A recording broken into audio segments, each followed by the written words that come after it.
오늘은 관세음보살 보문품 개송부터 볼 차례입니다. 948페이지 개송. 저번 시간에 그 인쇄물 이거 설명하다 말았는데 가지고 오셨어요? 인쇄물. 인쇄물입니다. 우리가 저번 시간에 말씀드린 것처럼 관세음보살 보문품은 이제 두 가지 법문이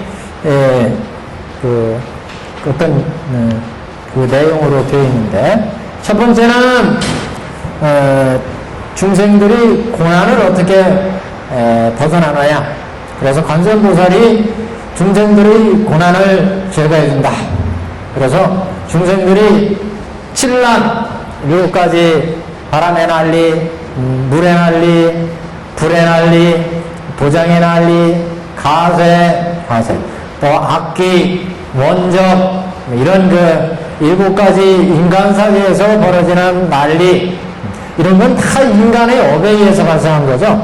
우리가 살아가면서 여러 가지 좋은 인연, 나쁜 인연, 여러 가지 인연을 지어서 그런 인연에 의해서 발생한 거죠. 그래서 이런 7가지 난리에 처해 있을 때 관세음보살이 이런 난리를 잘 제거해 준다더라. 이런 이제 법문을 들은 바가 있으니까 믿고 이제 관세음보살을 부르는 거예요.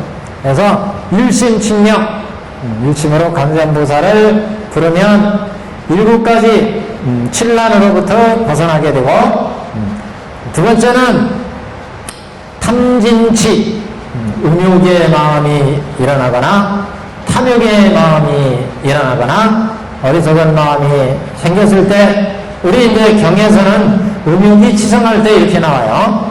이제 탐진치를 말하는 겁니다. 그래서 이렇게 탐진치, 그런 탐진치의 마음이 일어날 때는 관세음보살을 상념 공경하라. 항상 관세음보살을 공경하는 마음을 내서 관세음보살께 마음을 의탁하며 관세음보살이 그런 이제 탐진치를 제거해준다. 아까는 그래서 간음의 구제, 두 번째는 칠란, 두 번째는 삼독, 그렇죠? 세 번째는 이구양원. 자, 우리가 관세음보살 보문품은 이렇게 2가지를, 그 다음에 간음의 법문, 영화법문. 그래서 칠란에는 일심칭령.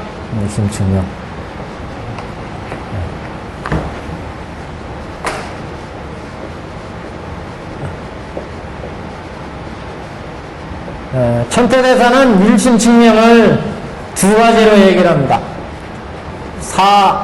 일심칭령, 일심칭령, 사리에서.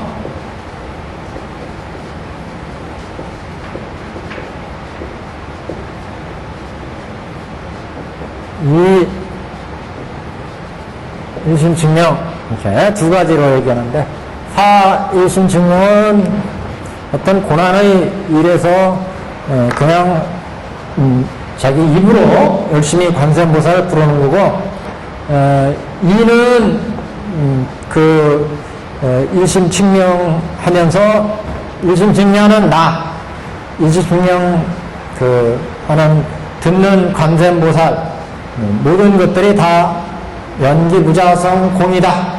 공이면서 가하면서 중이다. 이렇게 이제 진리를 칭명하는 나도 연기무자성 공이고, 관세음보살도 연기무자성 공이고, 이상 모든 것도 연기무자성 공이고, 이게 진리를 관하는 것. 그래서 이거는 일심칭령, 일심칭령, 그냥 고난에 빠져서 그냥 열심히 관세음보살을 부르는 것. 이제 일심칭령, 이렇게 2가지를 얘기합니다.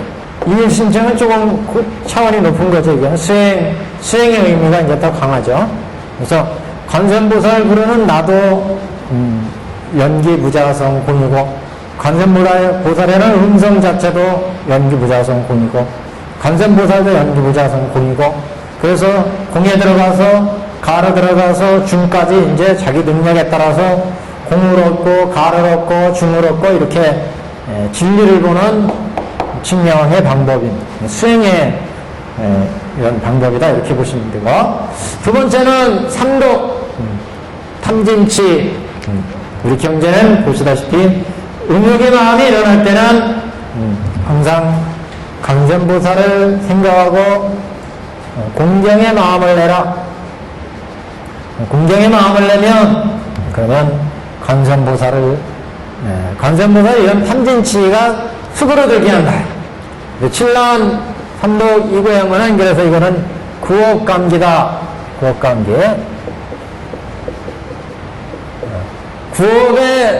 구업으로 우리가 열심히 관세음보살을 부르면 중생의 근계가 구업을 열심히 관세음보살을 부르면 감을 할 수가 있다.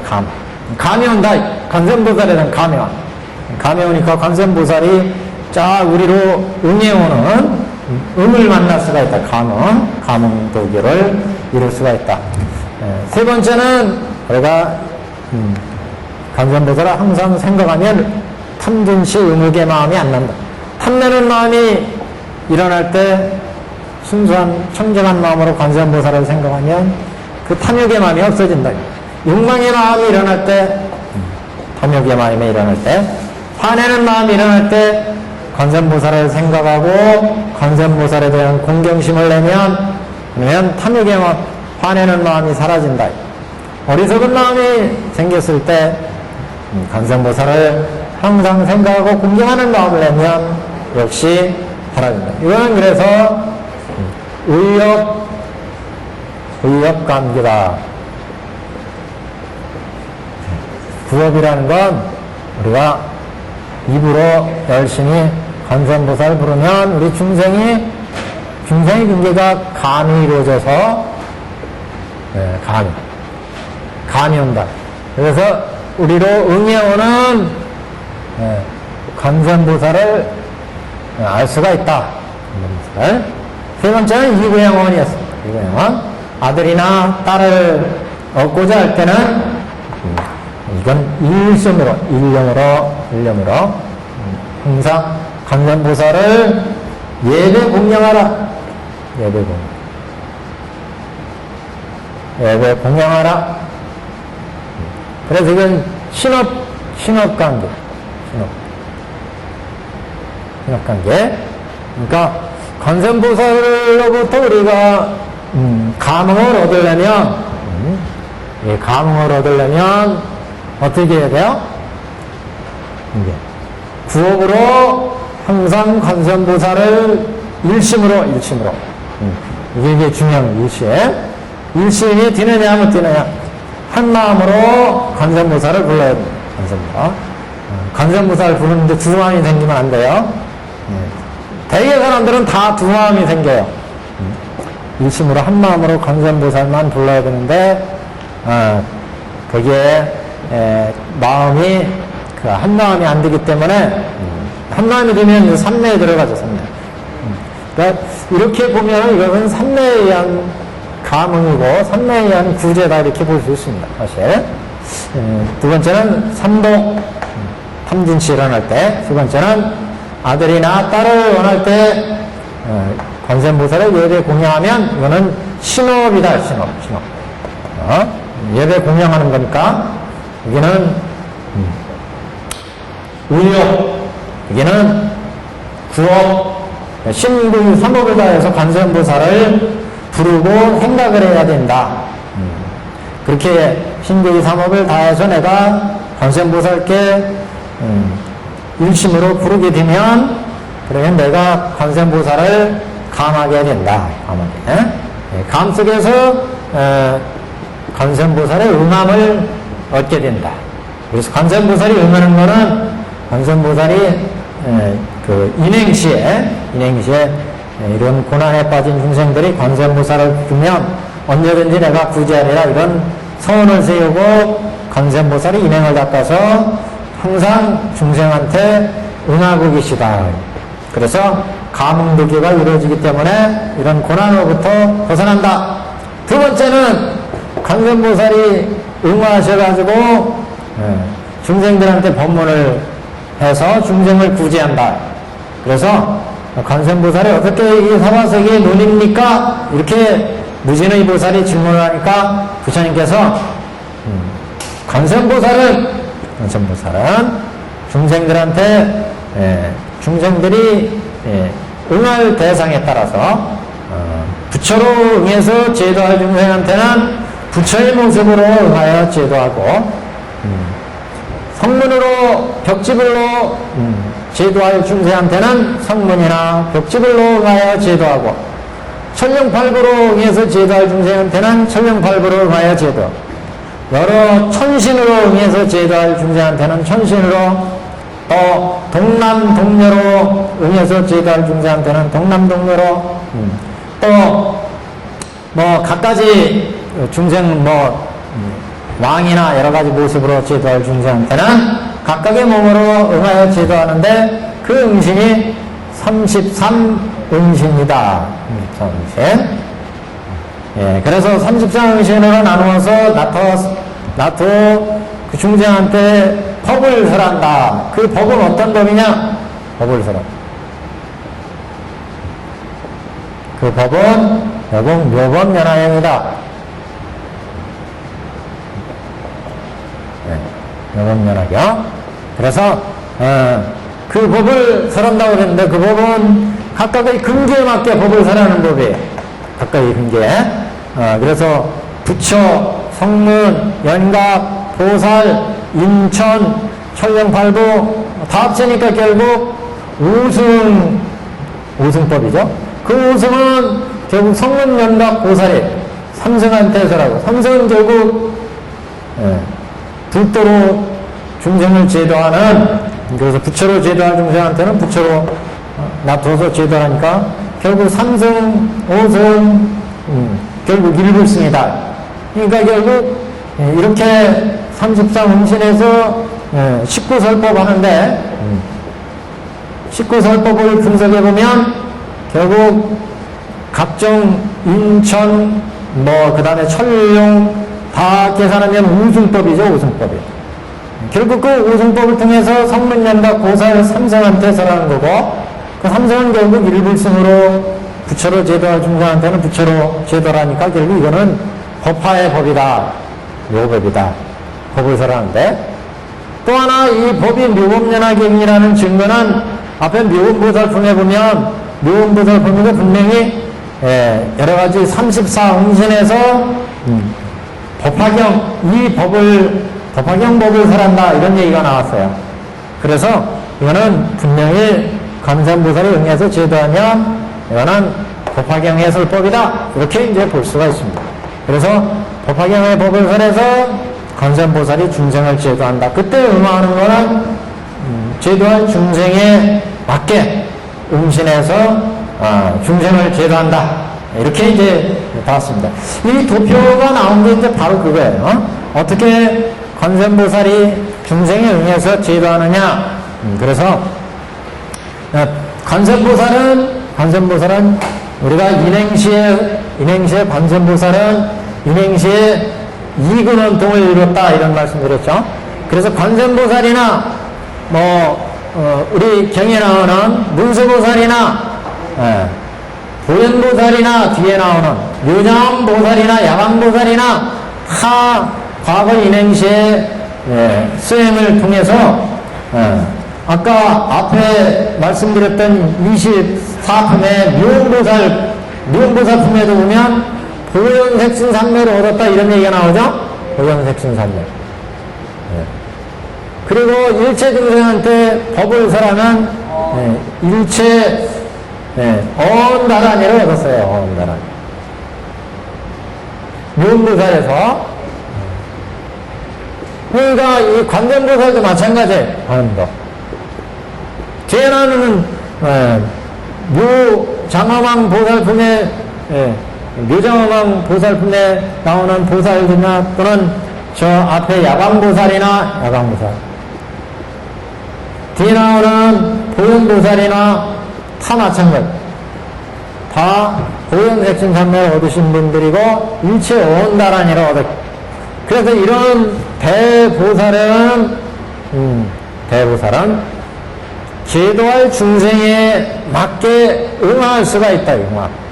그래서 법계의 이제 중생들을 보면, 우리가 중생들이 장교로 제도할 중생이 있고, 통교로 제도할 중생이 있고, 별교로 중생이, 그 다음에 원교로 제도할 중생이 있다. 그래서 중생에 따라서 그 중생한테 성문이나 연각이나 보살이나 그래서 이제는 천이나 인이나 그 다음에 여러가지 동남 동녀 여러가지 중생에 맞게 이제 근기에 맞게 응화를 하시는데, 그래서 제도할 중생, 여기는 이제 보통 중생이죠. 그리고 여기는 범성 동거토, 범부와 성인이 함께 나는 동거토.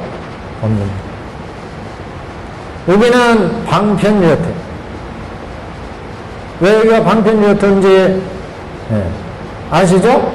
여기는 장교는 지금 여기가 오중진강사념처강 세제 1위까지 3개고, 여기는 예립과 일례과 불안과 아라한까죠. 그래서 성문 연각들이, 여기는 통교보살들이고, 여기는 별교보살이고, 여기는 원교보살이고, 각각 보살들. 여기가 이제 여기가 팔인지 견지, 여기는 별교니까 10주, 여기는 원교는 10신의 단계고, 여기는 이제 예립과 일례과 불안과죠. 그래서 보살이 중생들이 여기에서 범부의 중생, 그러니까 보통 이제 우리 사바세계에 있는 중생을 제도할 때 사바세계에 있는 중생들이 관세음보살이 있다는 얘기를 듣고 일심으로 관세음보살을 부르면 그 중생에 응해서 관세음보살이 중생을 제도하기 위해서 온다는 거죠. 이때 올 때는 이제 응화예요, 응화. 중생들의 응해서 온다. 그렇게 응해서 올 때 이 도표처럼 이제 온다, 도표처럼. 그래서 이렇게 와서 범성 동거토의 중생을 제도하려면, 이때 제도하려면 여기에 근기가 뛰어난 중생들, 근기가 뛰어나지 못한 중생들이 있겠죠. 여기 있는 중생들은 두 부류, 세상에 중생들을 부르는 두 부류입니다. 근기가 뛰어난 중생들, 이근 중생, 또는 근기가 열등한 중생, 이렇게 중생들의 수준은 크게 두 가지로 볼 수 있어요. 근기가 뛰어난 중생들한테는 부처가 뛰어난 부처의 법문을 설할 수 있는 설법을 하겠죠. 그래서 예를 들면 별교의 설법이나 원교의 설법을 해도 알아들어요. 이런 중생들한테는, 근기가 뛰어난 중생들한테. 이런 때는 승응신의 모습으로 관세음보살이 나타내가지고 승응신, 아주 뛰어난 부처의 모습으로 설법을 하게 된다. 예를 들면 화엄의 설법이 이루어진다. 아니면 이런, 아까 얘기를 했죠? 33원신에서 중생을 제도할 때 중생의 수준에 맞춰서 법을 설한다. 그래서 19설법이 이루어졌어요. 성문의 몸으로 나타내서 제도할 중생한테는 성문의 몸을 나타내서 제도를 하고, 여기 부처의 몸을 나타내서 제도할 중생한테는 부처의 몸을 나타내서 제도를 하고, 그 다음에 보살로 응하여 제도할 중생한테는 보살로, 그 다음에 동남동녀로 응하여 제도할 중생한테는 동남동녀로, 왕의 모습으로 나타내서 제도할 중생한테는 왕의 모습으로, 천신, 대장군신, 자여천신의 모습으로 나타내서 제도할 중생에는 천신, 대장군 모습으로 나타내서, 이렇게 각각의 모습으로 나타나서 중생을 제도한다. 그래서 그 나타나는 가지수가 33가지로 응화를 한다. 응화에서 법을 설하는 것을 딱 세워봤더니 19가지 설법 종류가 되더라. 그 19가지는 결국 각각 응해서 제도하는 교법으로 보면 우승법이라. 인천, 성문, 연각, 보살, 불 이렇게 되니까 우승법이고, 그 우승법을 결국 삼승법으로 제도하는 거고, 삼승법은 결국 일불승으로 간다는 거죠. 그렇기 때문에 이건 법화의 설법이다 이렇게 봤어요. 그래서 관세음보살이 딱 응해서 이 사바세계에 올 때 이 중생들이 지금 관세음보살을 일심으로 삼독 이고양원에서 일심으로 상명으로 일념으로 관세음보살을 부르면 관세음보살이 이 중생들은 부처의 몸으로 나타나서 제도해야 되겠다. 그럴 때 부처로 와서 딱 보니까 이 근기가 아주 뛰어난 대보살의 근기예요. 그러면 그 보살들 근기가 뛰어난 대보살들인데 이 보살들한테 멍청하게 근기가 약한 법문을 설하면 되겠어요? 그 수준에 맞게 법을 설한다. 그러니까 이럴 때는 아주 근기가 뛰어난 보살한테 설하는 법문, 예를 들면 별교나 원교 같은 법문을 설해준다. 또 이 중생들이 지금 근기가 대승의 법문은 이해할 수가 없어요. 그래서 생사고에서 겨우 벗어날 수 있는 법문, 예를 들면 사성제법, 12연기법 이런 걸 설해주면 잘 알아듣겠다. 또는 십선법을 설하면 잘 알아듣겠다. 그러면은 그 법을 설할 수 있는 부처로 응하여서 제도한다. 이럴 때는 여릉신의 목으로 장교나 통교의 장교의 법문, 특히 장교의 법문을 설할 수 있는 부처의 몸으로 응하여서 제도를 한다. 보살로 나올 때는 어떨까요? 마찬가지예요. 보살로 나와서 제도할 때도 뛰어난 보살한테는 뛰어난 보살의 모습의 설법, 별교나 원계의 모습. 이쪽에는 장계의 근기밖에 안 되는 중생들이다. 그러면 거기에 맞춰서 장계의 모습으로 이렇게 응하게 된다. 근데 이게 무지하게 이제 복잡해지는 거예요. 그죠? 각각의 응해야 될 중생에 맞춰서 수많은 경우의 수가 나오는 거예요. 부처로 놔둘 때, 장자나 거사로 놔둘 때, 그 다음에 보통 중생으로 놔둘 때, 각각 응해야 되는 중생에 맞춰서 법을 설해 줘야 되니까 응하는 그런 이제 부류가 다양해지는 겁니다. 그래서 이 도표 4페이지의 도표가 만들어져요. 이 도표는 천태대사에 가늠현이 그게 이제 나오는 그 법문을 정리를 한 게 이 도표입니다. 그래서 보시면 제일 끝대에 보시면 관세음보살이 나타난 그 기현은 중생의 근기에 맞춰서 나타난 인연은 교화하는 몸, 교화하는 몸이 법계의 몸 10법계까지 교화하는 몸과 교화받는 세계 한 세계에서 10계까지 교화하는 몸, 교화하는 세계, 교화하는 중생에 따라서 다르고 설법과 교화받는 중생의 많고 적음에 따라서 응할 방식이 무수하게 달라진다. 또 중생이 수행하는 인행의 결과에 따라서 몸을 나타냄의 많고 적으며 수행하는 인행의 결과에 따라서 몸을 나타냄이 많고 적으며 중생이 수행하는 인행의 결과에 따라서 4페이지예요. 지금 4페이지에 그래서 중생이 수행하는 인행의 결과에 따라서 몸을 나타냄이 많고 적으며 설법의 양도 많고 적음이 달라진다. 그러니까 관세음보살이 응할 때 중생이 수행을 얼만큼 했느냐 거기에 따라서 어떤 사람은 관세음보살이 와서 설법하는데 딸랑 관세음보살 한 사람만 왔다더라. 어떤 사람은 무수한 대중들이 참여해서 그 설법장에 내가 초청받아가지고 설법을 들었다. 그래서 이렇게 설법하는 그 사람의 숫자, 이것도 그 사람이 얼만큼 수행했느냐, 수행의 인행에 따라서 많고 적음이 달라지고 설법의 양도 많고 적음이 달라져.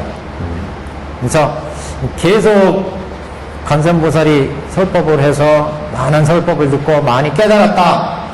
한마디만 딱 알려주고 가시더라.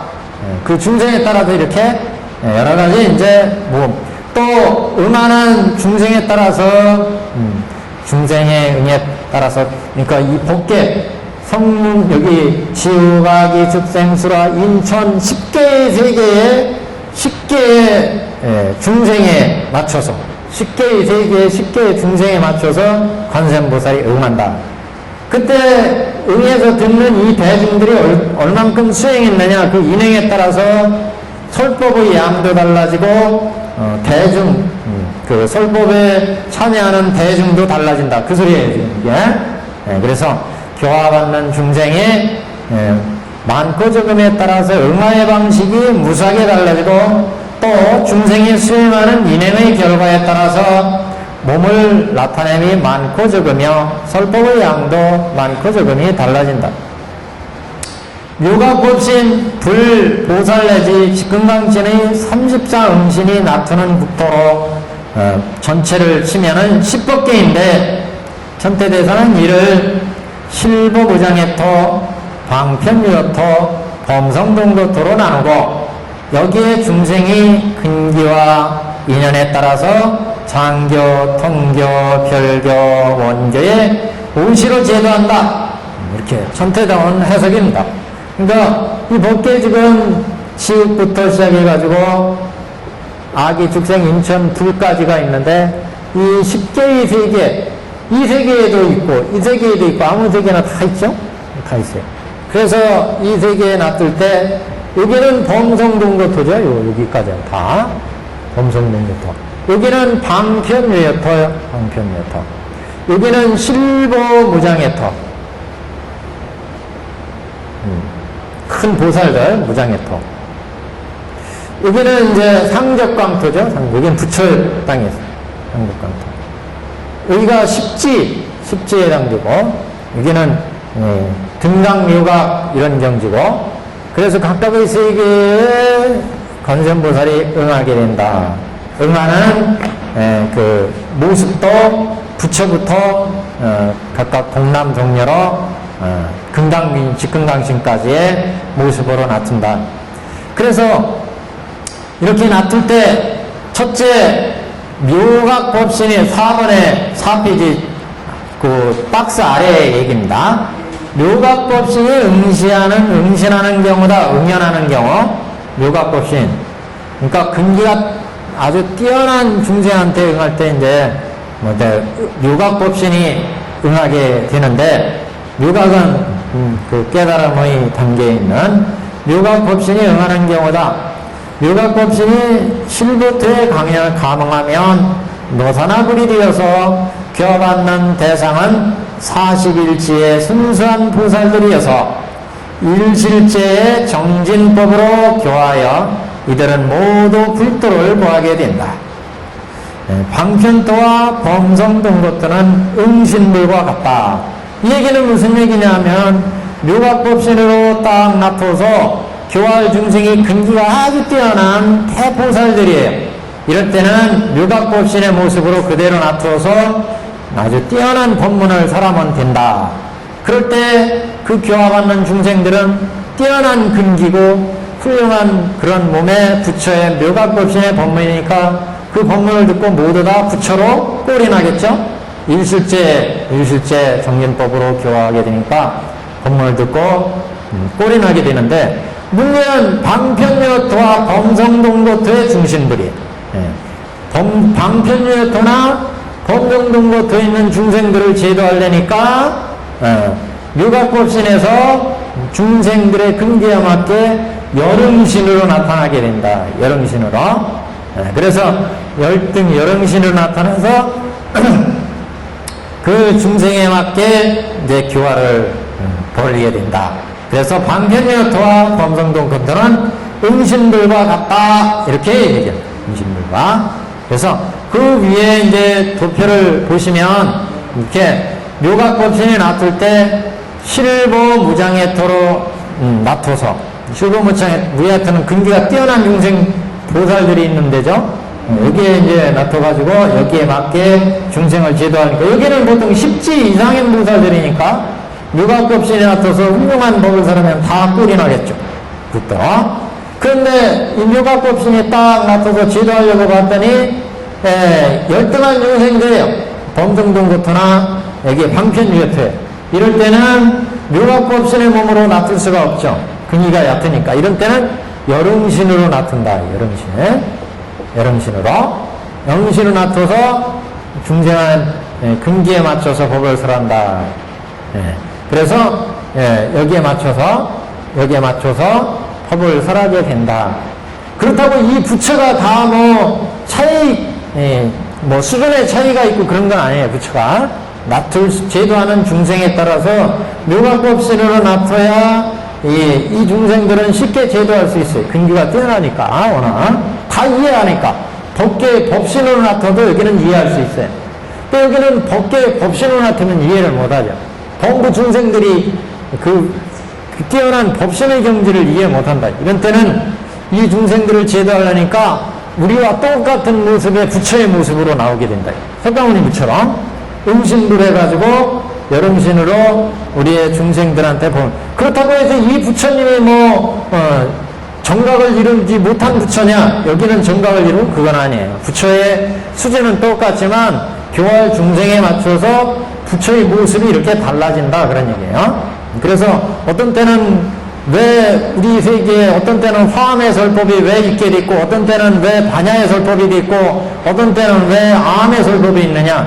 그거는 이 세계 중생들이 다 필요해서 부처가 암의 경을 설하는 부처의 모습으로, 반야의 법을 설하는 부처의 모습으로, 화암의 법을 설하는 부처 모습으로 나툴 수밖에 없었다는 거죠. 그래서 지금 관세음보살도 중생을 제도할 때, 이 세계에 놔둘 때, 여기는 부처의 몸으로 나타서 제도할 중생들이다. 그러면 부처의 몸으로 나타서 제도하는데, 그 부처의 몸으로 나타서 제도할 때도 아주 근기가 뛰어난 대보살들이야. 그럴 때는 실버무장해토의 보살 같은 경우는 여기는 묘각법신으로 모습을 나타나서 제도를 해야 되고, 여기는 범부 중생들이 그럴 때는 열음신의 모습으로 나타나서 제도해야 된다. 이런 얘기예요. 교학적으로 이렇게 해주면 이게 맞죠? 교학적으로 해서 하면은. 둘째, 응신부는 두 가지 몸이 있어서 승응신은 묘각법신의 경우와 같이 실보토에 응하고, 열응신은 방편유해토에 감응하여 오의생신을 교한다.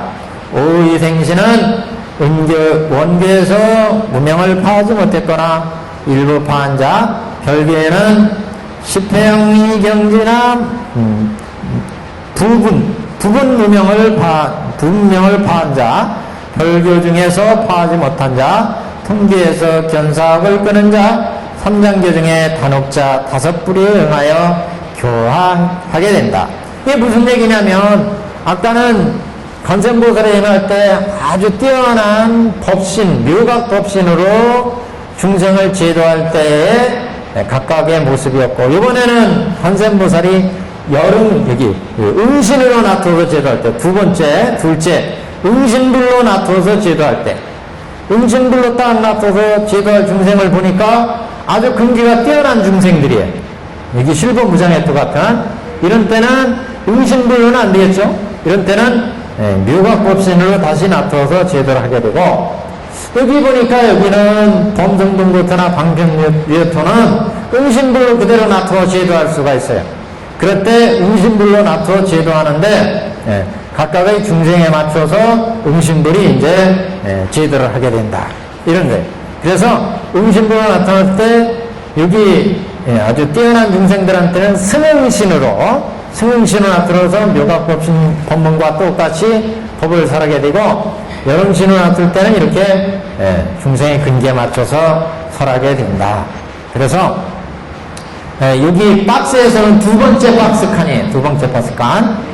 부처가 나타날 때 방편유해토나 범성동고토 이런 때는 이렇게 각각의 응하는 부처가 응신불의 모습으로 나타서 각각의 중생에 맞춰서 중생의 근기에 맞춰서 응신불로, 방편유해토는 여기 성문연각 보살들이죠.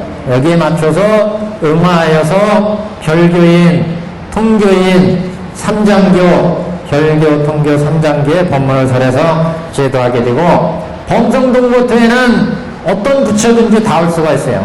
노사나불도 올 수 있고 삼장불도 있고 이렇게 각각에 나타서 근계에 맞게 법을 설할 수가 있다 그런 얘기. 그러니까 이 범성등고토에는 근기가 뛰어난 중생들한테는 별개의 법으로 그 다음에 중간의 법은 통교로 또는 장교로 이렇게 각각의 중생에 맞춰서 법을 설할 수가 있다. 그 부처는 거기에 맞게 노사나불, 삼장불 각각이면서 이 도표를 해석을 하면 여태까지 우리가 배운 기wak을 총동원해야 됩니다. 그래서 방편유토, 범성등고토에 나타난 중생은 각각의 중생의 근기에 맞게 낮춘다.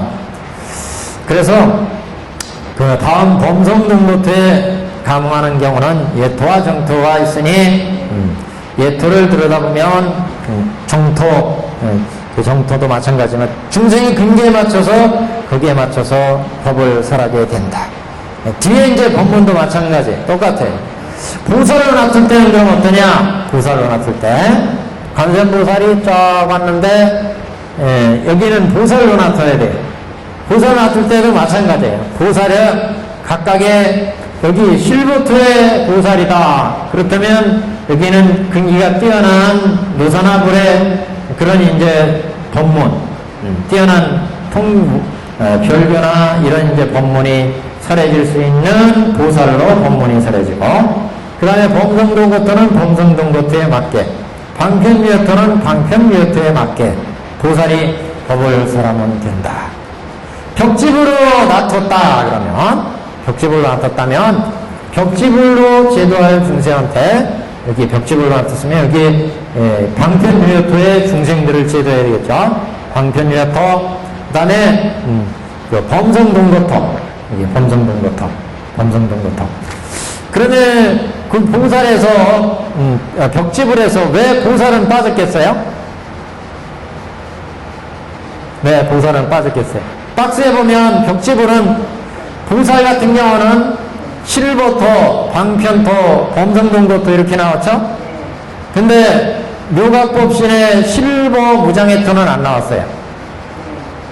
이걸 이해하시면은 지금 제가 여기 박스에서 얘기한 건 전체를 다 이해하실 수가 있어요. 벽지불에 보시면 방편유토 나오고 범성등고토나 나왔는데 보살들이 살고 있는 실보 무장해토는 빠졌어요. 왜 빠졌겠어요? 감당이 안 되죠.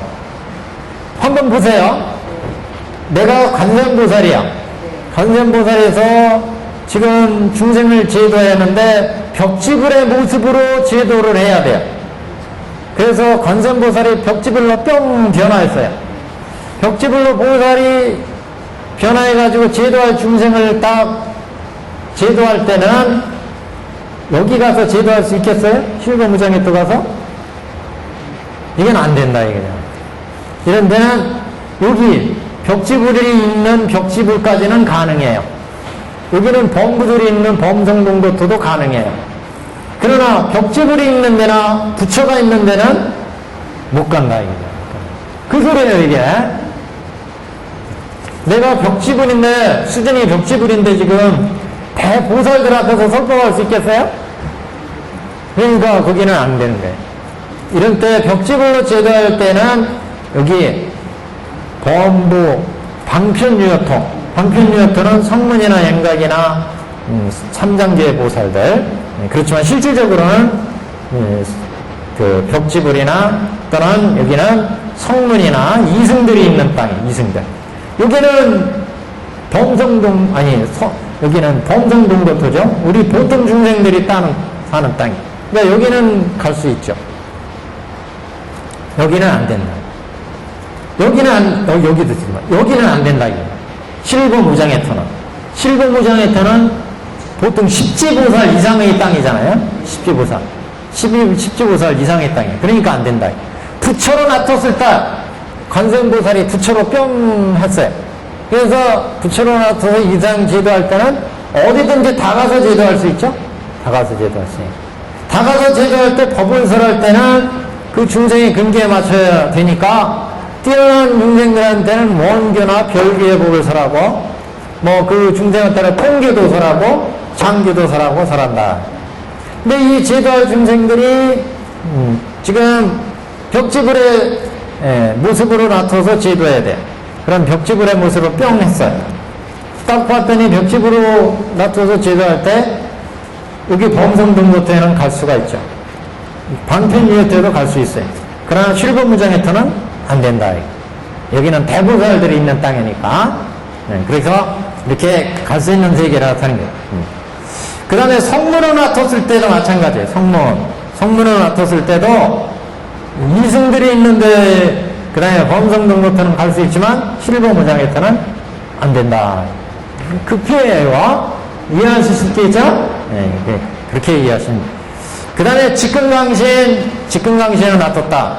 직근강신이면 이런 범성등고태죠. 이럴 때는 또는 동남동녀다. 동남동녀.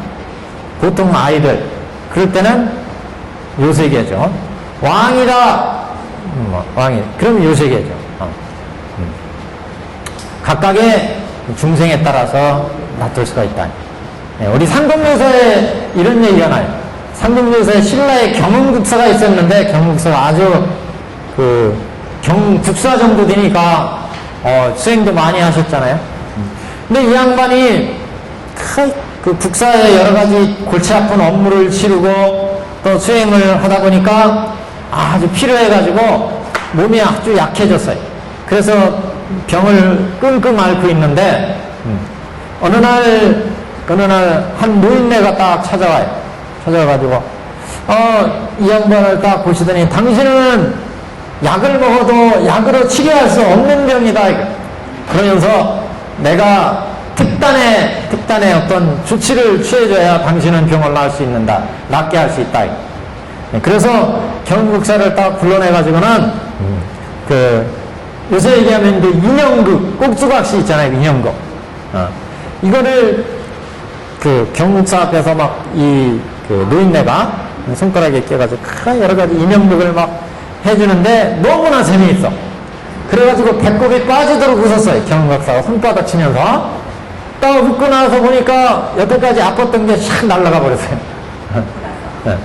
그래가지고 이 양반이 병을 싹 치료를 했어요. 그래가지고 이 노인네한테 당신 때문에 내가 이제 시름을 잃고 병도 다 잃었다. 그러면서 감사합니다. 인사를 딱 하고 안녕히 가십시오. 딱 배웅을 했어요.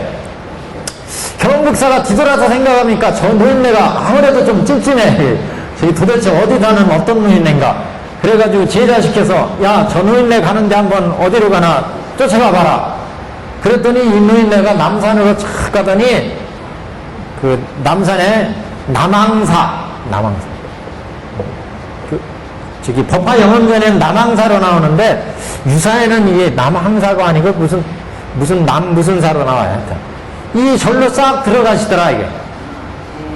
그래서 이 절로 들어가는데 이 절에 보니까 이렇게 절에 관음탱화가 딱 모셔져 있어요. 관음탱화가.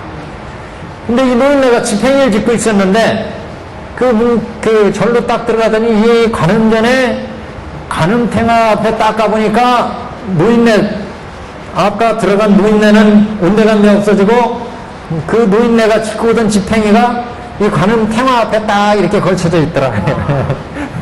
그래서 관세음보살이 나를 고쳐주려고 응화하셨구나. 응화해서 설법한 거예요. 지금 여기는 중생세계잖아요. 그러니까 관세음보살이 이 노인네 중생의 모습으로 나타가지고 중생을 제도하신다. 각각의 중생에 맞춰서. 그 전에 마랑의 얘기 있죠. 마랑 얘기. 마랑. 옛날 중국에 어떤 동네에 있었는데 이 동네 사람들이 불법을 몰라. 불교를 몰라요. 그래서 갖가지 사냥도 하고 이렇게 업을 짓고 살고 있었는데 어느 날 이 동네에 아주 묘령의 아가씨가 나와요.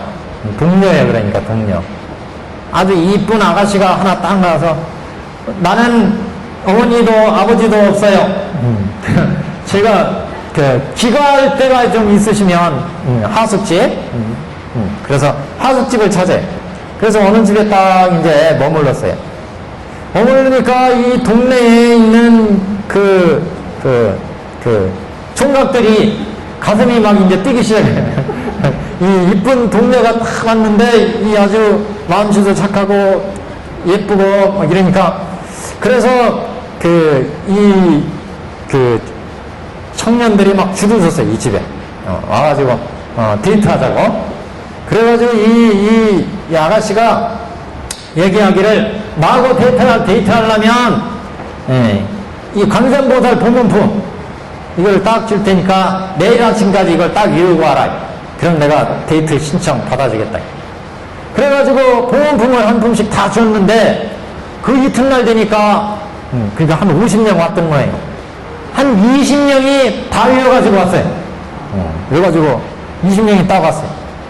그래 청년들이 근데 이 여자가 딱 이제 하는 얘기가 이렇게 20명이나 되는데 내가 20명한테 다 시집갈 수는 없지 않느냐.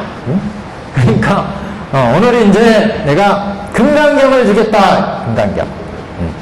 이 금강경을 내일까지 이거 다 읽고 오는 사람 그럼 내가 한번 생각해 보겠다. 이쯤 되니까 10명이 다 읽고 왔어요. 10명이. 그래가지고 딱 보니까 아침에 줄을 10명에 딱 섰어요. 이 앞에 가서 또 이 아가씨가 얘기했네. 그러면 내가 10명한테 시집갈 수 있겠느냐? 이게. 그래가지고 이제 이번에는 묘원면화경을 줬어요. 이번에는 묘원면화경 이거 3일 말미를 주겠다. 밀고 오는 사람 내가 한번 생각해 보겠다. 그래서 3일을 주니까 딱 한 사람이 딱 나타났어. 한 사람이. 얘 마씨야. 그래서 이 아가씨를 이때는 이름도 없었어요. 나중에 이제 그래서 마랑이다. 아가씨랑 짜서 마랑이다 이렇게 이름 붙이는데 여하튼 그래서 한 사람이 다 이루고 왔어요. 그래서 그러면 당신한테 시집가겠다. 그러면 내가 있는 하숙집으로 이 네팔을 보내가지고 시집갈 준비를 딱 해서 오면 내가 당신 집으로 가겠다.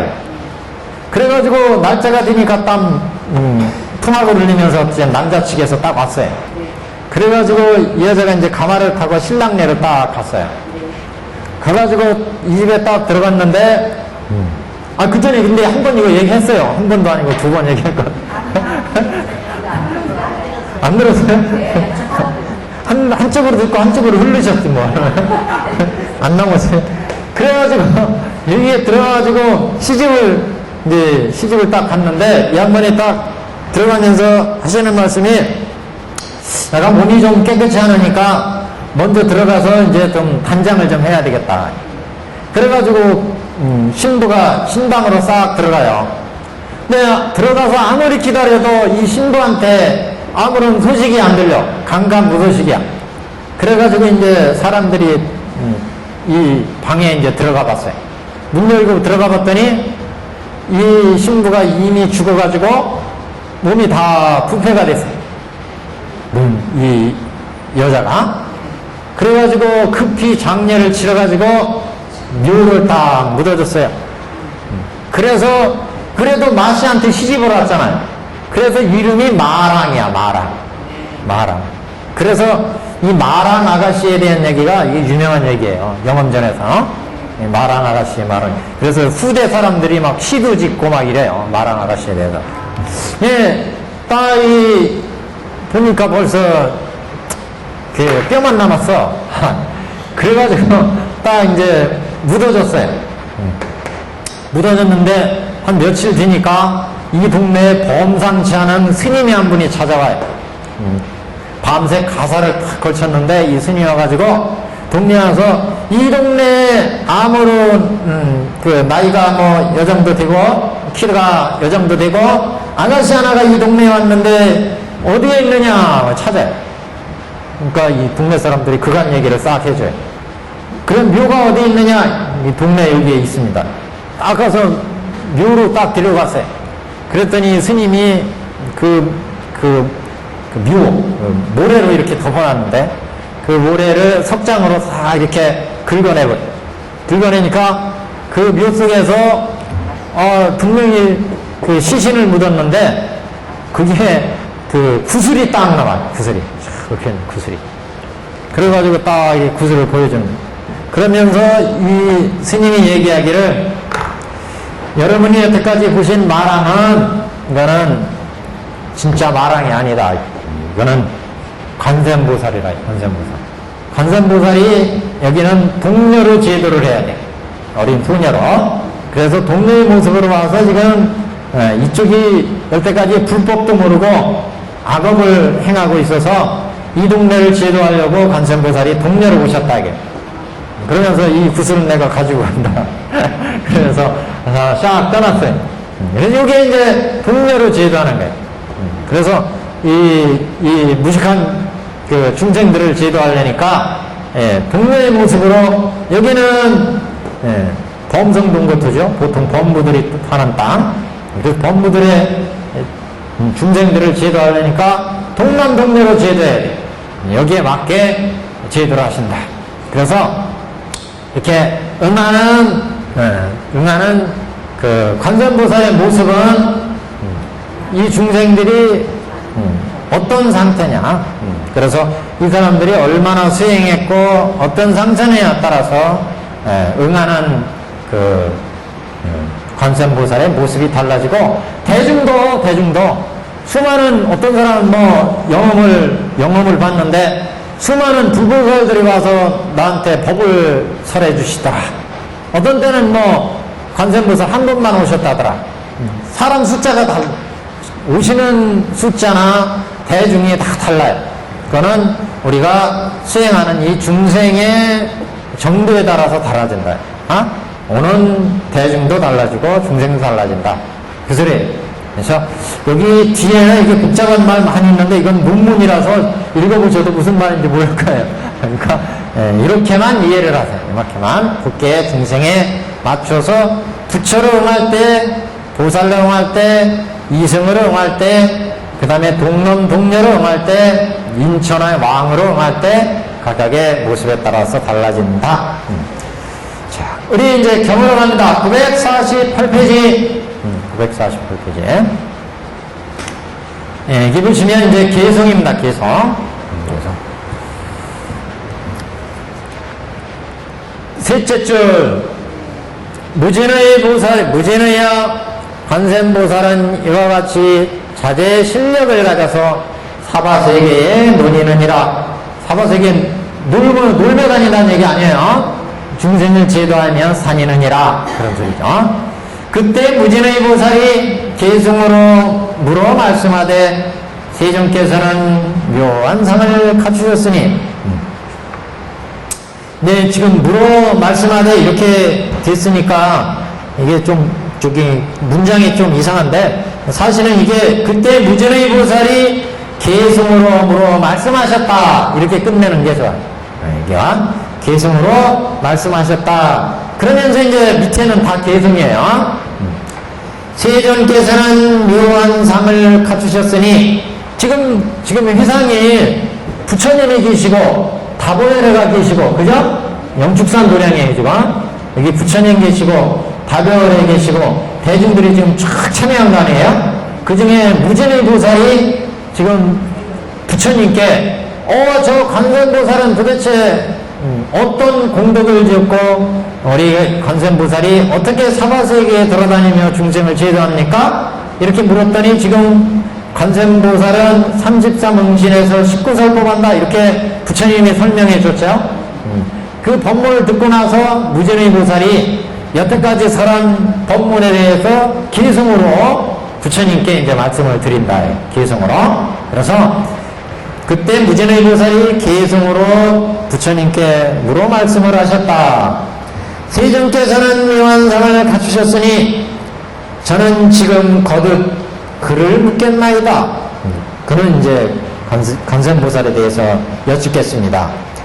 불자는 무슨 인연으로 이름을 관세음이라 하나이까?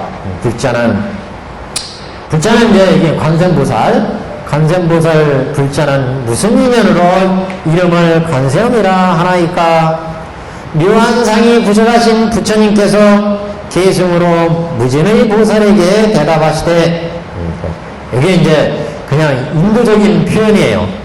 그냥 우리는 그 부처님께서 무진의 보살에게 대답하셨다 이렇게 그 얘기를 하면 간단하게 끝나는데 물어보기를 묘한 상을 갖추신 부처님께 그 찬탄하면서 물었으니까 여기도 대답도 묘한 상을 부족하신 세존께서 이렇게 답하는 묘한 상을 부족하신 부처님께서 계승으로 무진의 보살에게 대답하시되 그대는 관음행이 여러 곳에 잘 응함을 들으라.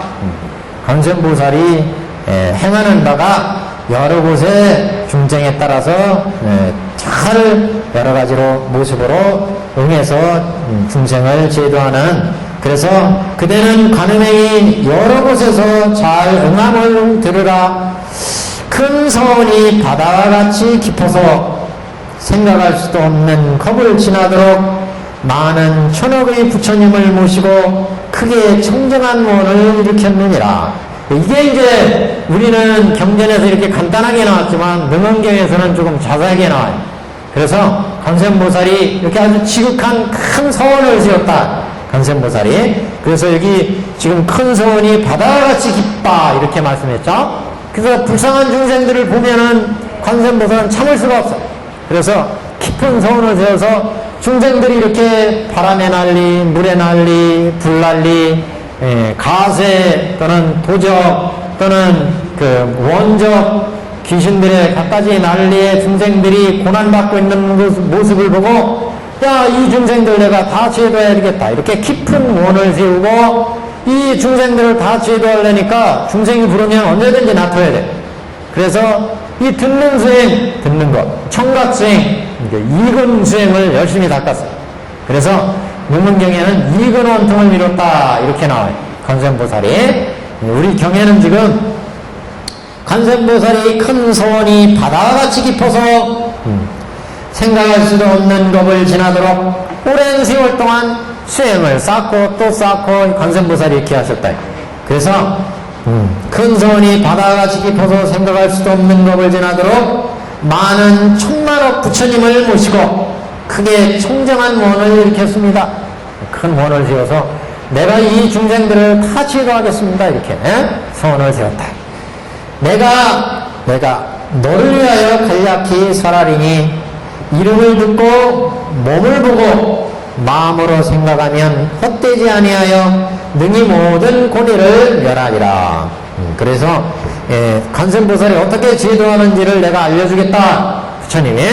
그래서 관세음보살을 우리가 관세음보살을 가피를 입으려면 그 이름을 듣고 관세음보살의 몸을 붓고 몸을 보고 마음으로 생각하면 신구의 삼업으로 관세음보살을 생각하면 항상 여기 관세음보살을 일념으로 상념으로 일심으로, 여기는 일심으로 관세음보살을 부르고 여기는 관세음보살을 항상 생각해요. 관세음보살의 모습을 관세음보살의 일념으로 예배 공양하면, 그러니까 구업으로 신업으로 의업으로 관세음보살의 모습을 내가 그래서 이름을 듣고 관세음보살의 이름을 듣고 관세음보살의 몸을 보고 관세음보살을 마음으로 생각하면 헛되지 아니하여 능히 모든 고뇌를 멸하리라. 신구의 상업으로 열심히 닦아야 된다. 가령 자, 그 이제 칠란 삼덕 이고양원을 이제 얘기하는 거예요. 가령 해치려는 뜻을 일으켜 큰 불구덩이에 밀어 떨어뜨릴지라도 저 가는력을 영하면 불구덩이는 변하여 못이 되며, 어떤 사람이 악한 마음으로 큰 불구덩이를 만들어 놓고 거기다 밀어넣으려고 그러면 관세음보살을 열심히 영하면 불구덩이는 연못이 되더라. 그래서 고난을 멸할 수가 있고, 이거는 이제 칠란 중에 환난이죠. 이게 칠란. 두 번째는 혹은 큰 바다에 표류하여 용이나 고기나 모든 귀신의 환난을 당할지라도 물에 빠져가지고 물고기가 막 뜯어먹으러 댕겨들어. 용이나 고기나 상어나 모든 귀신의 환란을 당할지라도 저 관음력을 영하면 물결에로 빠지지 아니하며 물속에 빠져서 위해를 받지 않는다. 혹은 수미산 봉우리에서 사람에게 밀려 떨어질지라도 저 관음력을 영하면 수미산 등산 갔다가 수미산이 어디에 있어요? 하여튼 수미산에서 밀려가지고 떨어질지라도 저 관음력을 영하면 해와 같이 호음에 머물며 해와 같이 호음에 머물며 떨어지지 않는데 혹은 악한 사람에게 쫓겨 금강산에 떨어질지라도 금강산에 떨어져 금강산 우리나라 금강산이에요? 금강산 22,000봉 떨어지면 뭐 작살나는 거지 뭐 그렇게 훌쩍훌쩍 하니까 하여튼 금강산에 떨어질지라도 이게 우리나라 금강산 아니에요. 금강산에 떨어질지라도 저 관음력을 영하면 털끝 하나도 다치지 아니하며 혹은 원적이 에워싸고 원수 도적이요. 원수 도적이 에워싸고 각각 칼을 들고 해치려 할지라도 저 관음력을 영하면 모두가 곧 자비심을 일으켜서 자비심을 일으키며 혹은 여기 줄바꾸기를 해야 되겠네. 혹부터는 혹은 왕의 환란을 받아 여기요. 다음 개정편 날 때 이거 줄바뀌는 혹은 왕의 환란을 받아 형장에서 목숨을 바치려 할 때도 이걸 한 줄로 섬해야 돼. 저 관음력을 영하면 칼이 곧 조각조각 부서지며 옛날 실제 저기 관음 영험전에 보면 그런 사람 있어요. 그 도적들한테 붙들려가지고 도적들이 막 처형하려고 그러는데 이 사람을 딱 이제 가둬놨어요. 가둬놔가지고 저녁에 이제 이렇게 불을 다 끄고 막 껌껌한데 이 도적들이 이놈 내일 아침에 처형하자. 그래가지고 그 가둬놨는데 그 와중에 이 양반이 껌뻑 이렇게 잠이 들었어. 근데 이 사람이 이제 평소에 관세음보살을 많이 연부를 했어요. 그래서 관세음보살을 많이 연부를 했는데 저녁에 껌뻑 졸아가지고 껌뻑 이렇게 비몽사몽인데 꿈에 관세음보살이 나타나서 하는 얘기가 너 이렇게 지금 위급한 지경인데 거기서 자빠져 자고 있냐? 그러면서 발을 툭 차. 빨리 일어나 이 새끼야. 실제 그런 건 아니지만 하여튼 관세음보살이 지금 위급한 중에 여태까지 자고 있으면 어떡합니까? 그러면서 관세음보살이 나무를 하더라고요. 그 양반이 깜짝 놀라서 깼어요. 깼더니 껌껌한데 그 도적들이 꾸벅꾸벅 죽고 있더라고요. 그래가지고 얼른 그냥 이거 몸을 막 풀어가지고 이걸 끊고 살금살금 기어나가지고 싹 도망갔어요. 그래가지고 살아났다. 그런 얘기가 있어요. 그러니까 여하튼 이 자비심을 일으켜서 이렇게 갖가지 고난에 처했을 때 고난을 벗어날 수가 있다. 그래서 형장에서 목숨을 마치려 할 때도 저 관음력을 영하면 칼이 곧 조각조각 부서지며 저번 시간에 뭐 얘기한 것처럼 어떤 사람이 이렇게 형장에서 받게 됐는데 관세음보살 저녁에 열심히 염을 했는데 그 이튿날 처형하려고 했는데 딱 쳤더니 이게 머리 안 부러져. 그런 얘기가 나와요. 실제 칼이 부서졌다 이런 얘기가 나와요. 952페이지 혹은 갇혀서 칼을 쓰고 고랑을 차서 수족이 결박을 당하였을지라도 저기 춘향이 할머니가 그 이드령이 그 과거보로 간 사이에 변학도한테 잡혀가지고 이게 차고 있었잖아요. 그때 관세음보살 연부를 했나요? 안 했어요? 왜 안 했어? 몰랐나 보다. 연부를 했으면은 다 풀어날 수 있는데 그래가지고 할 수 없이 그 이두령이 올 때까지 기다려야죠. 뭐. 그래가지고 기다렸잖아요. 할 수 없이. 그 관세음보살 했으면 다 그냥 풀려났는데 그래가지고 고난이 심했구만. 여하튼 혹은 갇혀서 칼을 쓰고 고랑을 차 수족이 결박을 당하였을지라도 저 관음력을 영하면 틀리어 벗어나며 저주하고 모든 독약으로 몸을 해치고자 하는 자가 있을지라도 저 관음력을 영하면 도리어 본인에게 돌아가며 자기를 해치려고 해코지했던 것들이 그 상대한테 오히려 돌아간다.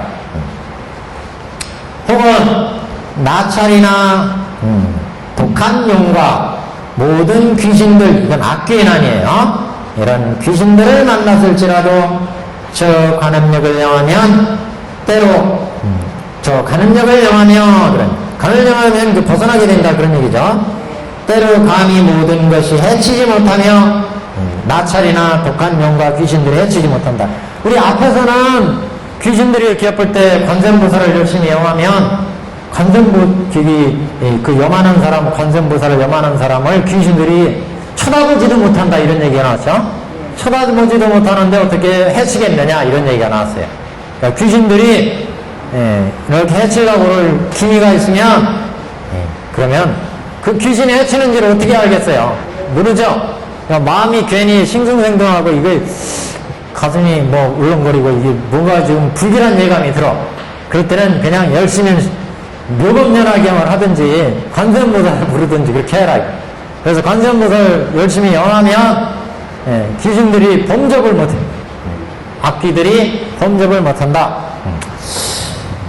그래서 악한 나찰이나 독한 용과 귀신 만났을 때 관세음보살을 영하면 때로 뭐 감히 모든 것이 해치지 못하며 혹은 악한 짐승에게 둘러싸여 날카로운 어금니와 발톱이 두려울지라도 저 간음력을 영하면 곧 끝없이 달아날 것이며 어떤 짐승들이 옛날 뭐 맹수들 호랑이나 뭐 이런 것들이 해치려고 덤비들면 열심히 관세음보살을 이게 진짜 이 사람의 그 신념의 문제예요. 신념의 문제. 진짜 열심히 수행한 사람은 열심히 하면 그 짐승들이 또 선한 마음을 일으켜가지고 또 뒤돌아갈지 모르죠. 그런 얘기 하지 마세요. 멧돼지 대드는데 그럼 관세음보살하고 있다가 당하면 어떡해. 그러니까 근데 하여튼 열심히 해서 미신력이 생기면은 멧돼지도 못 올지 몰라. 근데 또 그렇게 가르쳐 줬다고 멧돼지 뭐 씩씩대고 오는데 피하지도 않고 이렇게 했다가 또 당하면은 또 저한테 책임을 추궁하시면은 그거 좀 곤란합니다. 그럴 때 여튼 그럴 때는 와서 피하세요. 피하시고 옆에서 관세음보살 하세요. 그러면 다음에 오지 마라 이렇게 하면서 여하튼 여기는 이렇게 경에는 이렇게 나와 있어요. 다만 우리 중생들이 이렇게 응화해서 우리를 물리칠 수 있도록 이렇게 우리가 그렇게 얘기할 수밖에 없어요. 저는 열심히 수행해가지고 그런 힘이 생기면은 열심히 관세음보살 했더니 오다가 이놈이 뭔 생각이 났는지 집에다 두고 온 뭐 먹잇감 생각을 했든지 하여튼 뒤돌아가는 수가 있어요. 쫓아오다가 멧돼지도 씩씩거리고 오다가 집에 두는 애들 생각이 났는지 하여튼 뒤돌아가는 수가 있어요. 그러니까 믿음을 가지고 한번 해보시죠. 그래서 이 간음력을 영하면 끝없이 달아날 것이며 그랬어요. 독한 뱀과 정갈이 기운이 불타는 연기와 같을지라도 독한 뱀과 전갈의 기운이 불타는 연기와 같죠. 그 아주 독이 저기 보니까 뭐 코브라나 뭐 이런 거 씩씩대면서 독을 막 품더라고요. 그런 게였지 지금. 독한 뱀과 전갈의 기운이 불타는 연기와 같이 이게 품어 나온다. 이럴 때 저 간음력을 영하면 소리와 같이 스스로 물러나며 구름이 쌓여서 번개와 내성이 병력 같고 우박이 쏟아지고 큰 비가 올지라도 저 간음력을 영하며 때에 응하여 사라지며 갖가지 큰 그 비나 물이나 물난리죠. 그런 거 올 때 간음력을 영하면 사라진다. 그래서 한 장 넘깁니다. 954페이지. 중생이 고와 액으로 갖가지 고난받는 거, 액난 중생이 고아에게로 한량없는 괴로움에 몸을 핍박당할지라도 간음의 묘한 지혜의 힘이 능히 세간의 고를 건지느니라. 그러니까 중생들이 끝까지 액난 고난을 당할 때 열심히 관세음보살을 부르면 관세음보살에 의해서 그런 고난으로부터 벗어나게 된다. 신통력을 부족하고 신통력 부족.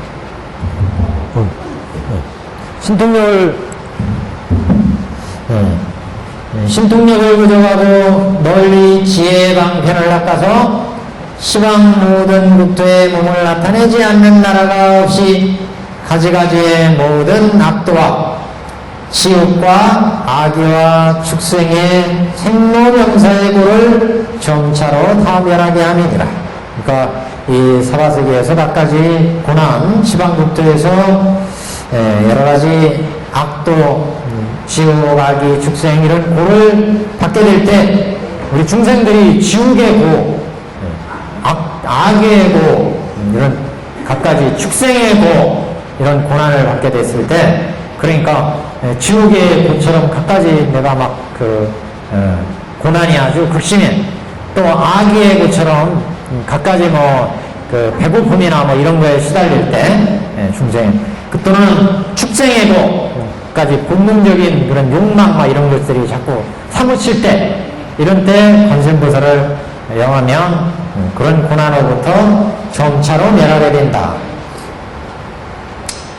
그래서 진실로 관하고 청정으로 관하며 이게 중요하죠. 진실한 마음으로 관하고 청정한 마음으로 관하며 넓고 큰 지혜로 관하고 대비로 관하며 대자로 관함을 항상 원하고 항상 우러러 볼지니라. 그러니까 관세음보살이 청정한 마음으로 우리를 제도해 주십시오. 넓은 지혜로 우리를 제도해 주십시오. 대자대비로 우리를 관하고 제도해 주십시오. 이렇게 항상 원하고 항상 우러봐야 된다. 때묻음이 없는 청정한 광명이며 관세음보살을 찬탄하는 거죠. 때가 묻은 무구에 우리 관세음보살 아까 여기 고연색 신삼매 일체원다라니는 여기 10지 이상의 대보살들의 경지예요. 그러니까 각각의 법신을 맡아서 우리를 제도하고 응화하고 그럴 수, 관세음보살이 이렇게 할 수 있으니까 여기는 거의 청정무구라고 해도 과언이 아니죠. 여기는 큰 우리 중생들은 탐진치 여기는 견옥과 사옥과 지인사옥과 문영옥이 막 치성한데 여기는 그런 본매가 없으니까 청정무구다. 그래서 때묻음이 없는 청정한 광명이며 지혜는 해와 같으며 지혜가 해와 같아서 어둠을 다 파한다. 어둠을 켜뜨리며 능히 재앙의 바람과 불을 접어가고 재앙과 고난을 없애주니까 재앙의 바람과 불을 접어가고 널리 밝게 세간을 비추느니라. 빛의 계행은 우리가 진동함이며 빛의 계행은 원문에는 비책의 내진 자의 미묘함은 큰 구름이라. 이건 뒤에 자비하신 그 몸체 그는 자비하신 체계는 자비하신 그 관세음보살 갖가지 계를 닦으신 관세음보살 그런 계절은 그런 계행은 뇌진과 같고 뇌진과는 번개와 진동하는 것처럼 자꾸 자비심이 넘쳐가지고 관세음보살이 자비심이 넘치고 청정한 계행을 갖춘 이런 그런 관세음보살은 천둥 번개가 치는 것처럼 우리 중생들을 응해서 제도하시고 관세음보살이 자비스러운 몸을 갖추고 청정한 계행을 갖춰서 우리 중생을 제도하는 것은 천둥이 치는 것처럼 우리 중생들을 제도한다. 그러니까 고난에 처해 있거나 짐승들이 악한 귀신들이 있을 때 자비의 그런 몸을 가진 관세음보살이 천둥 번개 치는 것처럼 와가지고 우리를 제도하신다. 그 다음에 자비의 그 미묘함은 큰 구름이라, 자비하신 그런 관세음보살의 마음의 그 미묘함은 큰 구름과 같아요. 구름이 탁 일면 그 구름의 밑에 그 비가 내릴 때도 있고 청정하고 시원하게 해줄 때도 있고, 그 자비의 비가 온 천하를 적시는 것처럼 그 구름이 일어가지고 햇볕이 드는 세상을 시원하게 해주는 것처럼 이렇게 관세음보살의 자비심이 우리를 제도해준다. 그래서 자애로운 마음을 자의 그랬고, 비는 어렵게 여기는 것, 중생을 불쌍하게 여기는 마음, 중생을 불쌍하게 여기는 그런 관세음보살의 마음에서는 천둥 번개가 치는 것처럼 우리를 제도해 주시고, 자연스러운 관세음보살의 마음은 구름을 덮어가지고 우리를 구름에 시원한 비를 내리든가 아니면 그 떼약볕에 시원하게 해주든가, 이렇게 구름이 일어나는 것과 같고 그런 얘기죠. 간로에 법비를 내려 번뇌 불꽃을 꺼서 제하느니라. 제한다는 건 없애준다. 그래서 번뇌의 불꽃을 꺼서 없애준다. 감로에 법비를 내려서 우리의 번뇌가 쌓여있는 것들을 제거해준다. 오늘 이거 다 끝내죠, 관세음보살. 어디 급히 가실 분이었어요? 5분, 10분 끝냅니다.